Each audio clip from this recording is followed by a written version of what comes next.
MP ഗോവിന്ദനെ Govinda മാഷ് എന്ന് വിളിക്കാം. KK ശൈലജയെ ശൈലജ ടീച്ചർ എന്ന് വിളിക്കാം. ഇതെല്ലാം ആകാം.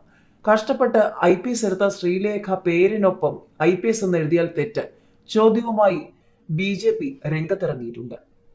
എന്നോ ഒരു ഇരിങ്ങൽ സ്കൂളിൽ കായിക അധ്യാപകനായിരുന്നതിന്റെ പേരിലും പാർട്ടി ക്ലാസുകൾ എടുത്ത് നടന്നിരുന്നതിന്റെ പേരിലും ഗോവിന്ദൻ മാഷായ ആളാണ് CPM സംസ്ഥാന സെക്രട്ടറി ഗോവിന്ദൻ മാസ്റ്റർ എന്നും ശൈലജ ടീച്ചർ പണ്ടങ്ങോ ടീച്ചറായിരുന്നതിന്റെ ബലത്തിൽ ശൈലജ ടീച്ചർ എന്ന വിശേഷണം ഇപ്പോഴും കൊണ്ടു നടക്കുന്നുവെന്നാണ് BJPയുടെ വിമർശനം.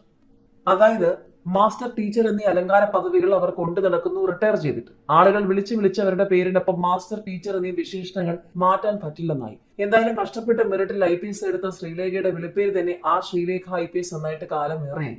ആ വിളിപ്പേരാണ് അവർ സ്ഥാനാർത്ഥി എന്ന നിലയിൽ ചുവരെഴുത്തിനും പോസ്റ്ററുകൾക്കും ഉപയോഗിച്ചത്. പക്ഷേ അതിപ്പോൾ അന്താരാഷ്ട്ര ക്രിമിനൽ കുറ്റമായിരിക്കുകയാണെന്നും ഇവരുടെ പേരിനൊപ്പം ആ ശ്രീലേഖ റിട്ടയർ IPS എന്ന് എഴുതാവൂ എന്നാണ് പുതിയ തെട്ടൂരം.